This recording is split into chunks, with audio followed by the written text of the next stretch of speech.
Yeah, and that's probably one of the most important things that we can learn from the study of psychopaths, is because when we think about psychopaths just in pop culture, like I said, the connotation is usually that they're these violent serial killer criminals. But there's just one subset of those criminals that are actually psychopaths. And in fact, there's a subset of, any group that you can find in society that are psychopaths. So you can find psychopathic doctors or politicians or therapists or, bosses in a corporate environment. Literally, like, psychopaths can be found pretty much anywhere and everywhere. Yeah, we've seen this in the past few years. I mean, I can just cite a couple of fairly recent studies describing 1 in 10 Wall Street employees being psychopaths. Something like 1 in 20 CEOs in the U.S. are suspected psychopaths. And these figures are not pulled out of a hat. They're based on studies that are done. But you still get the impression that it's very difficult to get any kind of real number because, of course, first of all, the numbers we have the best idea of where the psychopaths are, they're available for study. Robert Hare, I think himself, has said, I think I saw recently, he said, it's one thing going to prisons and trying to get an idea of numbers, but if I could have had it back, I would have been trying to get an idea of what kind of percentage we're looking at in boardrooms in major companies in North America, because clearly there's a large unexplored area there. If you mentioned briefly the DSM manual and also Robert Hare's checklist, and these two things are, if you like, they're kind of the guidelines we have to go on for getting an idea of diagnosing a psychopath. Are there any other ways? I mean, what kind of clues could someone be picking up on if say they have someone in their life or their boss or someone they know that they expect of being a psychopath?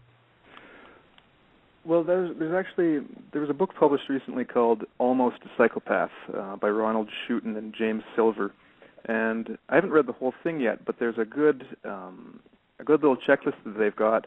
It basically comes down to knowing the key traits of the psychopath that I mentioned before, and they kind of just put them in a way to compare with the behaviors of the person that you're involved with that you might think is a psychopath. So, for example, they ask, are they superficially charming and glib with an answer for everything?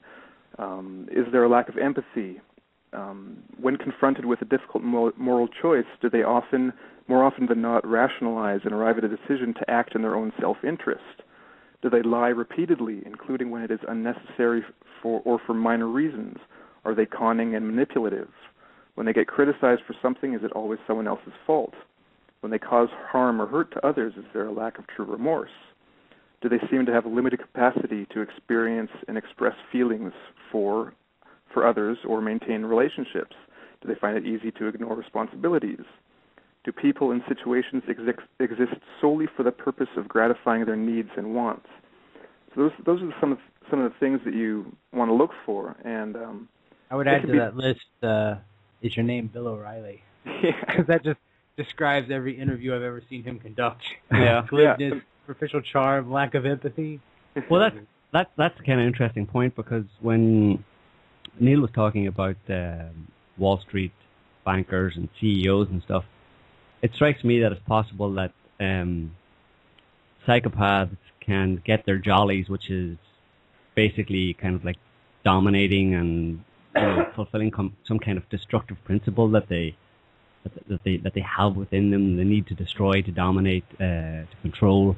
So the 20% figure of psychopaths that are violent, that end up in prison, they're maybe the ones that couldn't find an outlet for this need to destroy, this hunger to dominate and destroy, that they just are born with, I presume. Compared to the CEOs, for example, and the Wall Street bankers are able to find an outlet for that kind of that need to dominate, in ways that don't involve, criminal behavior. Well, yeah, extremely violent. I mean, you can be extremely violent. Look at politicians. Look at some leaders of various countries. I mean, surely there's some sense of if they have this need to destroy, there's a kind of a catharsis there if they get to send a bunch of drones into other countries and blow up some kids and stuff. Surely, I mean, that's for me. That's one question. Is it possible that a psychopath could get this destructive need fulfilled without necessarily going and killing someone himself or herself? I think it also has to do with just how smart they are and how much control they have, like how much prefrontal lobe activity they have. They've done some studies. There are very few studies on what they call successful psychopaths, or the ones that are successful in everyday life and that don't go to prison for violent crimes. And they find that they do have a higher degree of control over their behaviors, and they're probably they're just smarter. They find better ways of getting around the system, of getting what they want, without engaging in acts that are so obviously criminal, or that will so obviously get you to prison. They're better at finding the ways around that. So so what you're saying is presumably there's a spectrum among people who are genetic or clinical psychopaths. There's a spectrum of, in the same way there's a spectrum among the normal population of intelligence, ambition, all that kind of stuff. And the same applies, obviously, presumably, let's say, to the psychopaths. Exactly. Yeah. So the smart ones will be able to get away with it. They know how to, read the rules of the game or understand the rules of the game, and do it in such a way that they don't run afoul of the law. And obviously, getting into positions of power provides a certain immunity to prosecution as well, compared to the average person in the street. Yeah, and that's exactly what it is getting in positions of power. Even the low-level criminal psychopaths, that's what they do in their limited sphere of influence. They'll get in a position of power. It might be in a small gang, or just when they're planning a heist or something. They have a way of just maneuvering themselves into the position of power. Except when you get the smart ones that that wear suits, then they're the ones that will, you could say, infiltrate, let's say, a corporation. So they'll, Paul Babiak and Robert Hare, they wrote a book called Snakes in Suits about corporate psychopaths, and they describe how they get into positions of power. So first they gain entry into the corporation. Then they kind of assess the people in the corporation, the people that will be useful to them, the people that they can use as patsies, the people that they can frame, the people whose work they can use. And then, so they basically establish these relationships, these power dynamics within the group, within the company. And then they basically play the game, they manipulate, and then they can either remove the person that's in their way, and they do that, using any kind of sneaky and backhanded ways. And then they become the CEO. Okay. We've got a call here, so we're going to take this call. Hello. Hello, what's your name? Lisa Giuliani. Hi. Hi, everybody. Hi, Lisa. I have a question. Could you get into how psychopaths influence society, like populations, through the media, power centers? An example that I put on Facebook one day was a picture of a guy sitting on top of a building, and he was going to jump. And I asked the people on my Facebook list to notice how many of the commenters, the question was, would you tell this guy to jump? And I asked people to notice how many of the commenters were actually wanting the guy to jump, saying they would tell the person to jump off the building.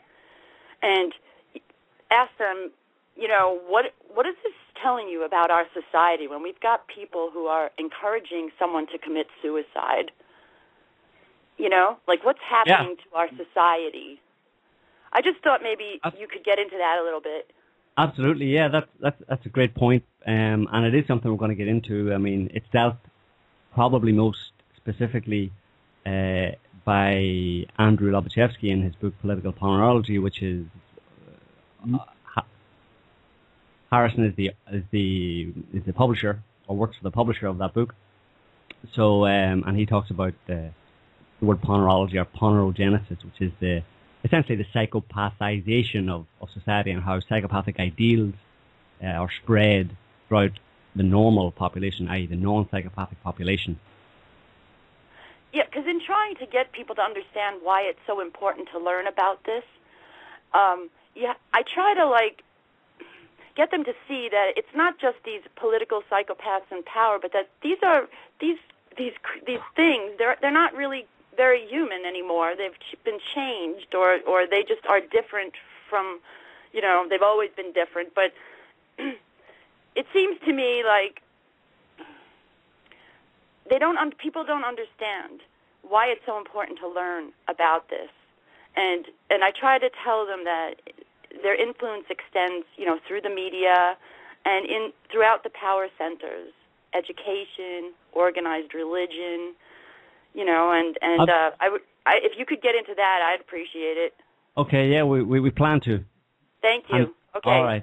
Thanks very much, Lisa. And if we're going to recommend a book on the topic of how that stuff works, a really good book would be Persuasion, Influence, the Science of Persuasion by Robert Cialdini, which is very good and details how the media manipulates. Yeah, so Harrison, you heard that question, from Lisa? Yeah. So could you just get into that a little bit? Sure. Well, I think the best way to start is that if you have psychopaths that have achieved positions of power in a society, they're the ones that are basically dictating or influencing the way things get presented to society. So when you have a psychopath that's let's say as a president or a dictator or anything like that, their personality affects and influences the government, the way things are presented. Like Lisa was saying, education, you can have it in religion. And so when you have these psychopaths in positions of power, their worldview and the way they see things and the way they see the world, that filters down. So we end up having a whole society that really only has these psychopathic ideals to emulate. And so you get normal people who kind of internalize these psychopathic values. And at the to be fair, you could say most people are just conned by it. They don't know any better. And you talk, at the start of the show and in the description of the show online, you talked about the way things are presented in pop culture and in the media. And so we've got a show like Dexter, which features as its protagonist a serial killer. And actually, I think that the first episode of that show was great. It was a really good presentation of the way a psychopath operates, what's going on in their minds, the way they interact with other people. I thought it could be taught in psychology, or it could be shown in psychology classes as a good intro to psychopathy. But then the show as the show develops, it gets to the point where because the guy's a protagonist, you basically want him to get away with it. You're afraid that he's going to get caught. We have this kind of twisting of the idea where when you really look at a psychopath, when you really read the case studies, even with the extreme ones like with serial killers, it kind of boggles the mind just how dark and evil like these people really are, just the depths of depravity that they will go to in what they do to other people. And then when you kind of in pop culture, when you mix that with, the idea of it being cool or just these people are just being misunderstood, it creates this kind of cognitive dissonance where